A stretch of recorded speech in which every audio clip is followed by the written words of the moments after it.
안녕하십니까, 이태현입니다. 외자 기업은 한때 중국에 뜨시는 젊은이들이 취업을 꿈꾸는 최고 목표였죠. 하지만 올해 중국의 모든 외자 기업 고용 직원 수는 988만 명입니다. 가장 많을 때는 3천만 명이었죠. 이게 무엇을 의미하냐면 많은 외자 기업들이 철수했고 많은 외자 기업들이 구조조정을 진행하고 있다는 뜻입니다. 최근 다국적 의료 대기업 존슨앤존슨이 중국에서 새로운 구조조정을 진행하고 있으며 그 규모는 약 20%에 달한다고 보도됐습니다. 최근 중국 존슨앤존슨이 여러 제품 라인에 걸쳐 대규모 구조 조정에 들어갔다고 보도됐습니다. 매일경제신문에 따르면 이번 구조 조정의 규모는 20%에 달하며 주로 외과 부문을 대상으로 하고 직원들에게는 이메일을 통해 비공식적으로 통보됐습니다. 이번 감원은 조직 조정과 맞물려 파장이 커 보상 방안은 N+1, N+2, N+3 등으로 다르게 적용됩니다. 존슨앤존슨 측은 공식 반응을 내놓지 않았지만 이 소식은 큰 관심을 불러일으켰습니다. 중국 제1재경 기자는 중국의 존슨앤존슨 관련 인사로부터 새로운 구조조정이 일주일 전부터 시작되었으며 회사의 여러 사업 부분이 영향을 받았다고 전했습니다. 또 다른 존슨앤존슨 전직 직원은 계속해서 인원 감축이 이루어지고 있지만 외부에서는 공식적으로 발표되지 않았다고 밝혔습니다. 업계 관계자는 다국적 의료 기업들이 최근 비교적 불안정하다고 말하며 이는 소모품 집단 구매가 기업의 이윤에 미치는 영향, 치열한 시장 경쟁, 그리고 다국적 기업 본사가 중국 사업을 새 환경에 맞게 재평가하고 있는 등의 여러 요인과 관련이 있다고 설명했습니다. 존슨앤존슨의 정리해고 소식이 전해진 것은 이번이 처음이 아니며 2023년 이후 사업 통폐합, 일부 부서 폐쇄 등으로 수차례 정리해고를 진행한 바 있습니다. 2024년 10월 존슨앤존슨은 3분기 재무보고서를 발표했습니다. 2024년 회계연도 첫 3분기 누적 순이익은 106.351억 달러로 지난해 같은 기간 311.04억 달러에서 65.81% 감소했습니다. 이와 동시에 존슨앤존슨 의료기술 중국지역 외과 모나치 사업부의 고위 임원 진소명이 퇴직을 발표했습니다. 2024년 다국적 의료기기 기업들의 구조 조정은 드물지 않습니다. 현재까지 존슨앤존슨, BD, 메드트로닉, 에드워드 라이프 사이언스, 그리고 피셔앤파이클러 등 여러 기업이 인원 감축을 진행하거나 계획 중이며 감원 인원은 약 3,000명에 달할 것으로 예상됩니다. 알고 있나요? 지난해부터 국제적으로 이러한 대형 의료기기 기업들이 마치 협의라도 한 듯 잇따라 대규모 인원 감축을 진행하고 있습니다. 예를 들어 신경 조절 분야의 리바노바, 큐, 일루미나, 글로버스 같은 거대 기업들도 예외 없이 감원을 진행했으며 오므론도 최근 중국 공장 자동화 설비에서 실패를 겪으면서 2002년 이후 처음으로 대규모 구조 조정을 단행한다고 발표했습니다. 중국 국가통계국이 발표한 2024년 중국 통계 영감에 따르면 2023년 외국 기업이 중국에서 고용한 직원 수는 처음으로 1,000만 명 이하로 떨어져 988만 명을 기록했습니다. 이는 2009년 이후 최저치를 기록한 것으로 전년 대비 15% 감소한 수치입니다. 2024년 10월 28일 로이터 통신은 에르메스, 로레알, 코카콜라, 미국 유나이트 항공 등 대기업들이 발표한 바에 따르면 부동산 위기가 해결되지 않고 청년 실업률이 여전히 높은 상황에서 중국의 소비 지출이 지속적으로 감소하고 있다고 보도했습니다.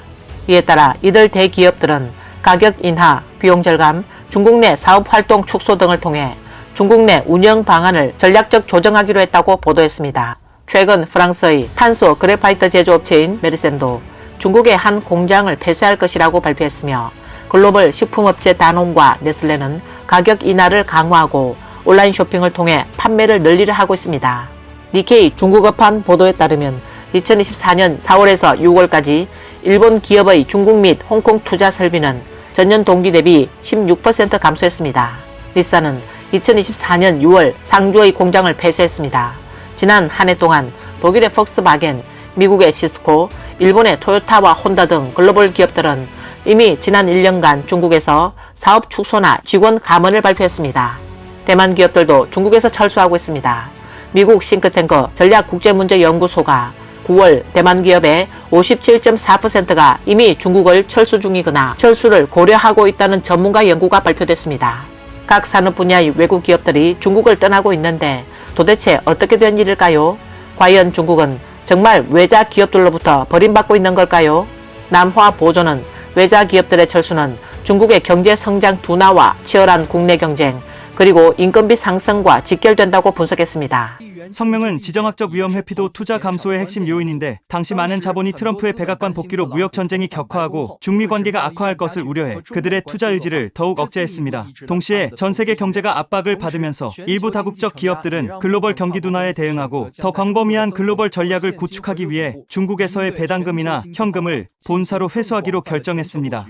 또한 일부 분석에는 중국 경기 둔화와 중공 당국의 규제 정책이 계속 강화되면서 중국의 비즈니스 환경이 악화되고 중국의 자본시장과 민간기업이 잇따라 타격을 받음에 따라 외자 기업들이 중국을 빠르게 철수하고 있다고 지적하고 있습니다. 또한 미국 등 일부 국가들은 국가 안보를 이유로 미국 기업의 중국 내 투자에 엄격한 심사를 시행하고 있어 미국 자본의 중국 진입이 억제되고 있습니다.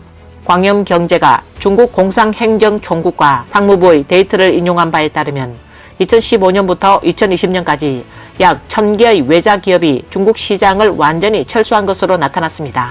중공 상무부 장관 왕문도는 2021년 8월 국무원 신문 발표회에서 외자 기업들이 시장에서 2%의 비중을 차지하며 약 4천만 명의 고용을 창출했다고 언급했습니다.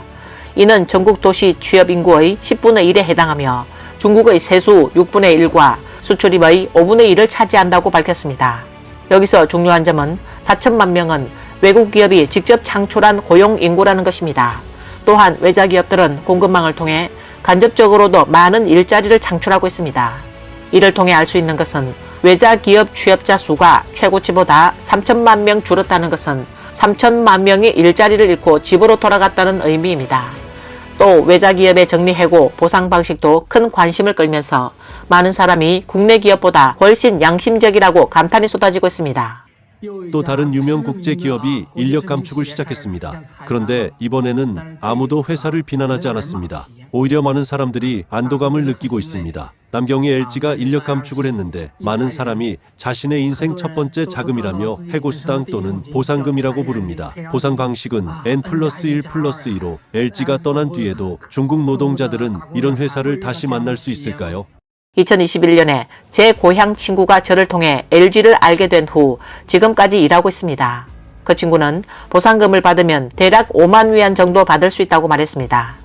비록 일시적으로 꽤 많은 실업 보상금을 받겠지만 해고된 후의 날들은 더 많은 어려움과 불안함을 맞이할 수 있습니다. 현실에게 뺨을 심하게 맞은 기분입니다. 37세 985 대학 석사 학위를 취득했지만 매달 2만 위안이 넘는 가정생활비로 압박을 받고 있습니다.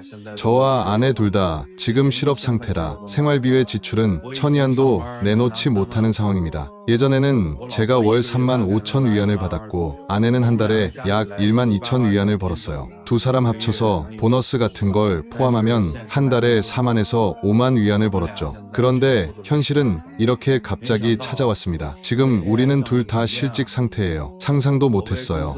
AI 프로젝트 총괄로 회사에 8년을 헌신했는데 결국 저도 해고당할 줄은 꿈에도 몰랐습니다. 한 네티즌이 현재 상해에서 일하는 노동자의 실제 상황을 이야기했는데 당신은 아마 믿지 못할 것이라고 말했습니다. 상해의 현재 상황은 아마 말하면 믿기 어려울 거예요. 지금 상해에서 많은 대기업이 인원 감축과 임금 삭감을 하고 있고 많은 소기업은 파산 직전의 상태입니다. 예전에 꽤 큰 그룹 회사들도 올해 상반기 동안 임금조차 지급하지 않은 곳이 많아요. 어젯밤 친구와 같이 저녁을 먹으면서 그가 말하더군요. 그와 아내는 고향으로 돌아가서 새로 시작할 계획이라고요. 다음 모임이 언제가 될지 모르겠다고 하더라고요. 저는 정말 놀랐어요. 그와 아내가 상해에 이렇게 오래 있었는데 왜 갑자기 고향으로 돌아가려고 하냐고 물었더니 그는 올해 4월부터 지금까지 월급을 준 적이 없다고 하더군요. 또한 남경의 한 네티즌은 여기 많은 회사와 공장들이 인원 감축과 임금 삭감을 하고 있어서 자칫하면 다음 달에 먹고 살기 힘든 상황이 될 수 있다고 하소연하기도 했습니다. 남경 현재 상황을 말하면 아마 믿지 못할 거예요. 많은 대기업이 임금 삭감과 인원 감축을 하고 있고 소기업들은 적자 상태이거나 부채가 많아서 망할 위기에 처해 있습니다. 많은 공장이 사실상 버티고 있는 상태고 상점들은 임대가 안 되며 부동산도 팔리지 않고 있어요. 직장인들 국민들은 매달 돌려막기를 하며 생활하고 있고 기한을 넘기지 않기 위해 매달 카드 한도를 모두 쓰고 있는데 급여가 조금이라도 나오지 않으면 대출금을 갚지 못하는 상황이 되어 지금은 사람들이 소비하지 않으려 하는 것이 아니라 소비할 돈이 없어서 소비를 못하는 거예요. 요즘 젊은 사람들은 아예 예금은 말할 것도 없고 부채가 없다는 것만으로도 굉장히 감사한 상황이에요. 대출 업계도 이제는 정말 힘들어졌습니다. 곳곳에서 인원 감축, 공장 폐쇄, 무급 휴가가 이어지고 있습니다. 연말이 다가오면서 많은 중년층은 위로는 부모, 아래로는 자녀를 부양해야 하는 상황에서 해고된 후의 삶은 더욱 힘들어지고 있습니다. 곧 설날인데 남편은 실직했어요. 작년부터 그 회사에서는 인원 감축 소문이 계속 돌았었죠. 처음엔 오랜 경력을 가진 남편이 영향을 받지 않을 거로 생각했어요. 그런데 현실은 우리 예상과는 완전히 달랐습니다. 이 갑작스러운 변화로 우리는 정말 당황스럽고 어떻게 해야 할지 모르겠어요. 2해 동안 모은 저축으로 몇 달은 버틸 수 있지만 나이도 들고 위로는 부모님, 아래로는 자녀를 돌봐야 하는 상황에서 그 무게와 책임이 얼마나 커질지 상상할 수 있습니다. 그래서 지금 우리는 그 어느 때보다 불안하고 혼란스러워요.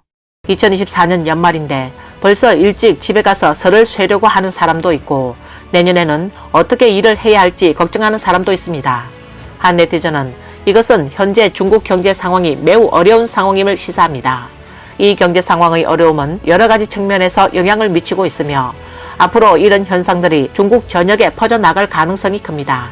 이는 2025년 국민들의 어려운 날들이 다가올 것을 예고하는 신호일 수 있다고 말했습니다.